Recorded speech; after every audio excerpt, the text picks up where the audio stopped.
Namaste. Welcome to Square Talks. When you are content to be simply yourself and don't compare or compete, everyone will respect you. ఈ మాటలు చెప్తుంది లావోట్సు.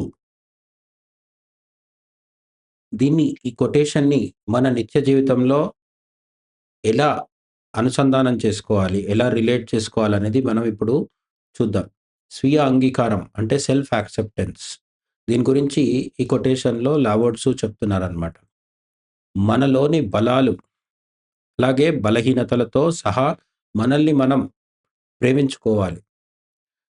మన గురించి మనకు స్పష్టత ఉన్నప్పుడు ఇతరుల విమర్శలు మనల్ని బాధించవు అని చెప్తున్నారు. అంటే మనం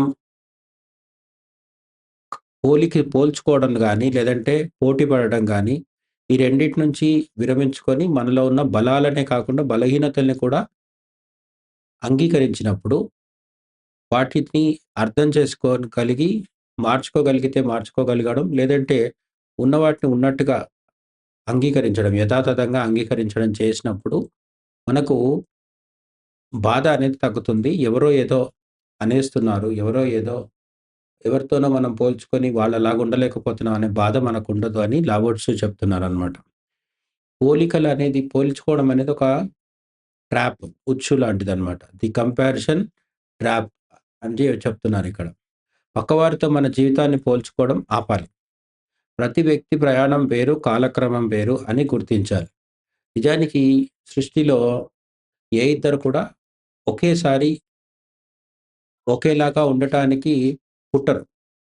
ఏ ఇద్దరు కూడా కవలలైన ట్విన్స్ అయినా సరే వాళ్ళ జీవితాలు వేరువేరుగా భిన్నంగా ఉండటం అనేది ప్రకృతి సహజం.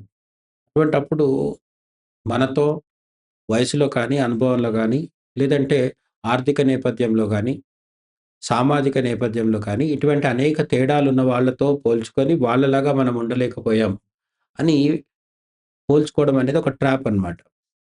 ఉదాహరణకి ఒక చేప ఉంది. ఆ చేప చెట్టెక్కలేకపోతున్నానని బాధపడడం మూర్ఖత్వం అవుతుంది. ఎందుకంటే చేప నీళ్ళలో పుట్టి నీళ్ళలో పెరుగుతుంది కాబట్టి అది నీళ్ళలో ఈదడం అనేది సహజంగా చేయగలుగుతుంది. నీళ్ళలో ఈదడం వచ్చిన చేప చెట్టెక్కాలని ప్రయత్నిస్తే విఫలమవడం చాలా సహజం. అలా విఫలమైనప్పుడు దానికి బాధ కలుగుతుంది. అయితే అది చేప కాబట్టి అటువంటి పని చేయదు. మనుషులు మాత్రం చేస్తూ ఉంటారనమాట. మనుషులు తమకు వీలు పడని గమ్యాలను పెట్టుకొని, లేదంటే వీలు పడని ఆశయాలను పెట్టుకొని, వాటి కోసం తాపత్రయపడుతూ అవి సాధించలేకపోయినప్పుడు డిప్రెషన్‌కి లోనవుతూ ఉంటారు. లేదంటే కొందరికి బాగా ఉంటుంది. ఇంకొకరికి డబ్బు లేదు. ఈ డబ్బు లేనివాడు డబ్బున్నవాడిని చూసి బాధపడడం, పోల్చుకోవడం చేస్తే అది ఎప్పటికీ సమస్యకు దారితీస్తుంది. అంతకంటే ముఖ్యం డబ్బు అంటే కావాలంటే సంపాదించుకుంటారు. డబ్బు సంపాదించుకోగలిగేది కాబట్టి అవకాశం ఉంది. కానీ కొందరికి తాము నల్లగా ఉన్నామనో, పొట్టిగా ఉన్నామనో, ఇటువంటి వాటి విషయంలో చాలా రకాల పోలికలుంటాయి. ఈ పోలికలు పక్క వాళ్ళతో పోల్చుకున్నప్పుడు వీళ్ళకున్న ప్రత్యేకత ఏంటో వీళ్ళు మర్చిపోయి, తమకు లేని దాని గురించి బాధపడుతూ జీవితం మొత్తం అలాగే గడిపేస్తూ ఉంటారనమాట. అలాగే పోలిక లాంటిదే పోటీ కూడా. పోటీ కొన్నిసార్లు తప్పనిసరి కావచ్చు, కొన్నిసార్లు ఆరోగ్యకరం కావచ్చు. కానీ పోటీ అసలు 100కి 99% అనవసర పోటీలు మనకు ఎదురవుతూ ఉంటాయి. పోటీలలో మనం ఇరుక్కుపోయి, ఆ లేని అనవసరమైన పోటీలో దాంట్లో పడి మనం కొట్టుకుపోతూ ఉంటామనమాట. జీవితం ఒక పరుగు పందెం కాదు. చాలామంది ఈ మధ్య కాలంలో జీవితం ఒక పరుగు పందెం అని చెప్తున్నారు. బట్ ఇక్కడ లావోట్సు మనకు చెప్తుందేంటంటే, జీవితం ఒక పరుగు పందెం కాదని చెప్తున్నారు. ఇతరుల కంటే ముందుండాలి అనే తాపత్రయం కంటే, నిన్నటి కంటే ఈరోజు మనం ఎంత మెరుగయ్యామనేది ముఖ్యం. పోటీ అనేది అనవసరం అంటే అర్థం పక్క వాళ్ళతో పోటీ వద్దని. ఇంకొక 10 మందితో పోటీ పడితే మనకంటే ముందొకరుండొచ్చు, మనకంటే వెనకాల కూడా ఇద్దరుండొచ్చు. మనకంటే వెనకాల ఉన్న వాళ్ళని చూసుకొని మనం ఆగిపోవాలా? మనకంటే ముందున్న వాళ్ళని చూస్తూ మనం ఆయాసపడుతూ, రొప్పుతూ ఇంకా ముందుకు వెళ్ళాలా?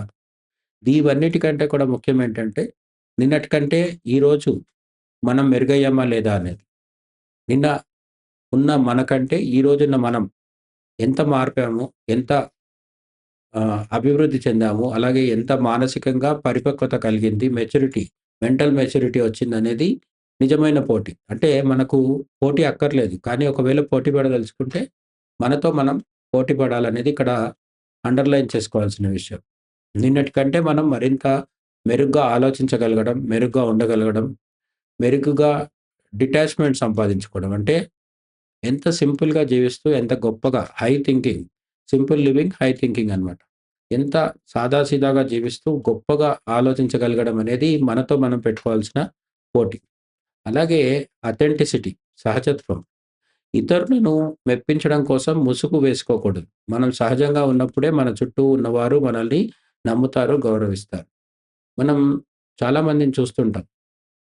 వాళ్ళు నవ్వితే, ఏడిస్తే, అలాగే మాట్లాడితే, కొన్నిసార్లు మాట్లాడకపోతే ప్రతీది గూడా కాలిక్యులేటెడ్‌గా ఉంటుంది. అంటే వాళ్ళు చేసే ప్రతి పని వెనక గూడా లాభనష్టాలు బేరీజు వేసుకొని చేస్తుంటారు.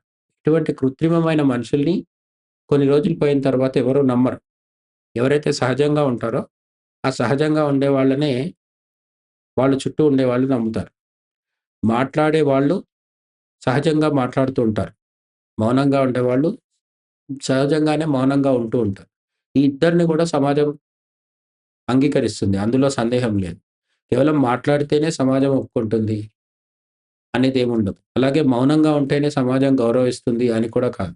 అయితే మనం సహజంగా ఎటువంటి వాళ్ళమో అటువంటి విధంగా ఉండడం అనేది ముఖ్యం. అనవసరంగా మాట్లాడడం ఎంత తప్పో, కావాలని మౌనంగా ఉంటూ నటించడం గూడా అంతే తప్పనమాట. మన సహజమైన వ్యక్తిత్వం, సహజమైన ప్రవర్తన ఎలా ఉంటుందో దానికి ముసుగు వేయకుండా దాన్ని అలాగే ఉంచినప్పుడు, ఇవాళ కాకపోతే రేపైనా సరే మనల్ని మన చుట్టూ ఉన్నవాళ్ళు తప్పకుండా యథాతథంగా అంగీకరిస్తారు, ఆహ్వానిస్తారు కూడా. ఇది అర్థం చేసుకుంటే మనకు చాలా రకాల ఒత్తిళ్ళు తగ్గుతాయి. చాలామంది సమాజంలో 10 మందికి ముందుకు వెళ్ళినప్పుడు అనేక రకాల ఒత్తిళ్ళకు లోనవుతుంటారు. ఎందుకంటే ఈ ఒత్తిడి మన మీద మనం ముసుగు వేసుకోవడం ద్వారా వస్తుందనమాట. నటించడం మొదలుపెట్టినప్పుడు ఎక్కడ నటన తొలగిపోతుందో, ఎక్కడ ముసుగు తొలగిపోతుందో అనే భయం మనల్ని అనుక్షణం వెన్నాడుతూ ఉంటుంది. అది మన ఉద్విగ్నతకి కారణమవుతుందనమాట. అలాగే సోషల్ మీడియాలో ఇతరుల హైలైట్ రీల్స్, వారి జీవితంలోని మంచి క్షణాలు మాత్రమే చూసి మన వాస్తవ జీవితంతో పోల్చుకోకూడదు. ఇక్కడ కంపారిజన్ దగ్గరకొచ్చేటప్పటికి ఆధునిక జీవితంలో మరింత పెద్ద సమస్య ఏమొస్తుందంటే, చాలామంది తీసుకునే సెల్ఫీల్లో అందంగా కనిపిస్తారు. రీల్స్‌లో ఆనందంగా కనిపిస్తారు. వాళ్ళ జీవితంలో కూడా నిజంగా అలాగే ఉంటున్నారని అనుకుంటే, అది చాలా పెద్ద పొరపాటవుతుంది. సెల్ఫీల్లో ఫిల్టర్స్ వేసి ఇన్‌స్టాగ్రామ్‌లో పెట్టినప్పుడు అక్కడ అందరూ అందంగానే ఉంటారు.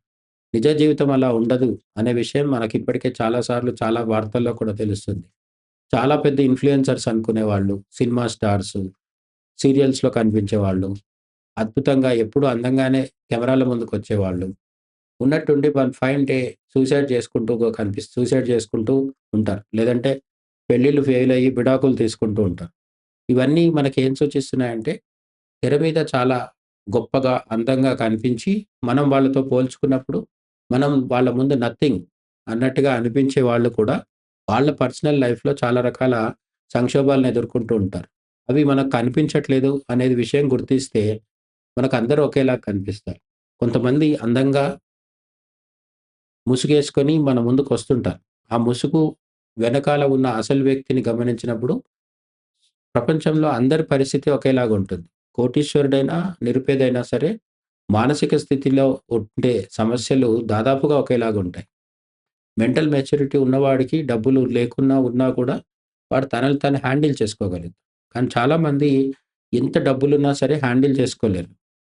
ప్రపంచం ముందు చాలా అందంగా ముసుగేసుకొని నటిస్తూ కూడా చివరాఖరికొచ్చేసరికి తమ మానసిక ఒత్తిడికి తామే బలవుతూ ఉంటారు. కాబట్టి మనం వాళ్ళతో సోషల్ మీడియాలో అవన్నీ చూసి పోల్చుకోవడం మొదలుపెడితే, మనం నిరంతరం మానసిక అశాంతికి లోనవ్వాల్సి వస్తుంటుందనమాట. అలాగే ఫోటోలు, లైకులు, కామెంట్ల కోసం కాకుండా మన ఆనందం కోసం పనులు చేయడం అలవాటు చేసుకోవాలి. డిజిటల్ ప్రపంచంలో షో ఆఫ్ షో ఆఫ్ అనేది ఎక్కువగా ఉంటుంది. దాన్ని తగ్గించుకోగలగాలి. సోషల్ మీడియా సమస్య అనేది ఇంతకు ముందు తరాలకి లేనిది ఇప్పుడు కొత్తగా ఒకటి మనకి వచ్చి పడింది. ఇంతకుముందు ప్రతి వాడికి ఒక సర్కిల్ ఉండేది. ఆ సర్కిల్‌లో తన ఫ్రెండ్స్ లేదా బంధువులు లేదా భార్య, భర్త, పిల్లలు ఇటువంటి వాళ్ళు మాత్రమే ఉండేవాళ్ళు. వీళ్ళ ముందర నటించాల్సిన అవసరం ఎంతో కొంత తక్కువగా ఉండేది. ఇప్పుడు సోషల్ మీడియా వచ్చేసరికి ప్రతి వాళ్ళు కూడా ప్రతి వారిని మోసం చేయాలనే ఉద్దేశంతోనే ఉంటున్నారు. ఎందుకు అంటే లైక్స్, వ్యూస్, షేర్స్ ఇటువంటి వాటి కోసం. ఇక్కడ అందరూ అందరికి అబద్ధం చెప్పాలనుకుంటున్నారు. అందరూ పక్కవాడి అబద్ధాన్ని నమ్మి పక్కవాడితో పోల్చుకుంటున్నారు. దీనివల్ల ఏమవుతుందంటే అందరూ మానసికంగా అలసిపోయే ఒక విషాదకరమైన స్థితి వస్తుంది. అలా కాకుండా ఈ వెనుక ఉన్న అసలైన నటన వెనకాల ఉన్న అసలైన ఘటన ఏముంటుంది అనేది మనం గమనించినప్పుడు పెద్దగా ఒకరికి ఇంకొకరికి మార్పు ఉండకపోవచ్చు. ఒకరు కార్‌లో తిరగొచ్చు. ఇంకొకరు మెట్రోలో తిరగొచ్చు. లేదంటే ఇంకొకరు కాలినడక మీద తిరగొచ్చు. ఎవరు ఏ విధమైన జీవిత స్థితిలో ఉన్న స్టాండర్డ్ ఆఫ్ లివింగ్ ఎవరిది ఎక్కువ ఎట్లా ఉన్నా కూడా మానసిక స్థాయిలో అందరూ ఒకే రకమైన ఒత్తిడికి, ఒకే రకమైన భావోద్వేగాలకు లోనవుతుంటారనే విషయం అర్థమైనప్పుడు పోల్చుకోవడంలో అర్థం లేదనే విషయం మనకు అర్థమైపోతుంది. అలాగే మనం మనలా ఉన్నప్పుడు మనసు ప్రశాంతంగా ఉంటుంది. ఈ ప్రశాంతతే మన వ్యక్తిత్వానికి ఒక ప్రత్యేకమైన ఆకర్షణను ఇస్తుంది. మానసిక ప్రశాంతతకి కూడా పోలికకి దూరంగా ఉండడం, పోటీకి దూరంగా ఉండడం అనేది చాలా ఇంపార్టెంట్. ఎప్పుడైతే పోలిక మొదలవుతుందో, ఎప్పుడైతే మనం పోటీకి దిగుతామో ఆందోళన, భయము, మానసిక ఒత్తిడి ఇవన్నీ వచ్చేసి మానసిక అశాంతికి దారితీస్తుంది. మానసిక అశాంతి వల్ల ఎన్ని ఉన్నప్పటికీ డబ్బులు, ఆహారము, వస్త్రాలు ఇలాంటివన్నీ అంటే మోడర్న్ డెఫినిషన్‌లో ఒక గొప్పవాడికి ఉండాల్సినయి అన్నీ ఉన్నప్పటికి కూడా ఎప్పుడైతే పోలికలో, పోటీలో ఉంటాడో మనిషి ఎంత వచ్చినా కూడా సంతృప్తి లేకపోవడం వల్ల చివరికి ఆకర్షణ కోల్పోయి ఆ మనిషిలో చూడగానే నీరసము, నిరాసక్తత, నిరాశ మనకి కనిపిస్తూ ఉంటాయి. ఇవెందుకొస్తున్నాయి అంటే అతడికి ఉన్న పేదరికం వల్లనో, సంపద వల్లనో కాదు. పేదవాడైనా, సంపద కలిగిన వాడు కోటీశ్వరుడైనా సరే పోల్చుకోవడంలో, పోటీ పడడంలో నిమగ్నమైతే వెంటనే తన ముఖంలో ఉండే ఆకర్షణ గూడా పోతూ ఉంటుందనమాట. మనం మనల్ని గౌరవించుకున్నప్పుడే ప్రపంచం మనల్ని గౌరవిస్తుంది. లోపల వెలితి ఉన్నప్పుడు బయట ఎన్ని విజయాలు సాధించినా ఆ గౌరవం నిలవదు. మనల్ని ఎవరో గౌరవించాలి అనే దానికంటే కూడా మనం మనల్ని గౌరవించుకుంటున్నామా లేదా? ఈ గౌరవం ఎక్కడి నుంచొస్తుంది? మనల్ని మనం ఎప్పుడు గౌరవించుకుంటామంటే నిజాయితీగా ఉన్నప్పుడు మాత్రమే. ప్రపంచం కోసం ఎంత నటిస్తే మన మీద మనకంత గౌరవం తగ్గిపోతూ ఉంటుంది. మనల్ని 10 మందికి చుట్టూ ఉన్న వాళ్ళు గౌరవించినా, మనల్ని మనం గౌరవించుకోలేం. ఎందుకంటే మనం చేస్తున్నది తప్పు, మోసం, నటన, మనం ముసుగేసుకున్నామనే విషయం మనకు తెలుసు కాబట్టి, మనకు తెలిసిన మనకెప్పుడైతే అలాంటి విషయం తెలిసిపోతుందో మనల్ని మనం గౌరవించుకోలేమనమాట.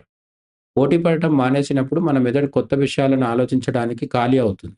ఇది మనల్ని మన రంగంలో నిపుణులుగా మారుస్తుంది. ఎప్పుడైతే పోటీ పడడం మానేస్తామో మనకొక టార్గెట్ అంటే ఈ పలానా వ్యక్తి కానీ, పలానా పదవి కానీ మనకు కావాలి. లేదంటే అతన్ని మనం సర్పాస్ చేయాలి. అంటే అతన్ని దాటుకొని ముందుకు వెళ్ళాలి. ఆ పదవిలో మనం కూర్చోవాలి. ఇటువంటి టార్గెట్స్ ఎంత తక్కువైతే మొత్తం లేకుండా ఉండడం ఆధునిక ప్రపంచంలో సాధ్యం కాకపోవచ్చు. కొంతమేర ఉండొచ్చు. అస్సలు లేకపోవడమే మంచిది. కానీ కొంతమేర అటువంటివి ఉన్నప్పటికి కూడా సాధ్యమైనంత తక్కువగా పోటీ నుంచి, పోలిక నుంచి మనం బయటపడితే మనసు ఖాళీగా ఉండి ఈ ఖాళీ సమయాన్ని మనం సృజనాత్మకంగా, క్రియేటివ్‌గా ఏదైనా చేయడానికి ఉపయోగపడుతుంది. లేదంటే రేస్‌లో కొట్టుకుపోతూ మన పక్కకున్న వాడిని గెలిచే సమయ ప ప్రయ ప్రయత్నమే చేస్తాం తప్ప, కొత్తగా ఇంకేదన్నా చేసే అవకాశం మాత్రం మనకి దొరకదు. ఎందుకంటే పోటీలో, పోలికలో కొత్తదనం ఉండదు. ఉన్న దాంట్లో మరింత ముందుకెళ్ళడం తప్ప వేరే అవకాశం ఉండదు. అలాగే ఉన్నదాంతో తృప్తి చెందడం అంటే ఎదుగుదల ఆపేయడం కాదు. ఉన్న స్థితిని ఆస్వాదిస్తూ ముందుకు సాగడం. ఇదే విజయానికి అసలైన రహస్యం. మనం సంతృప్తిగా ఉంటున్నామంటే అర్థం ఎక్కడున్నామో అక్కడ ఆగిపోవడం అని కాదు.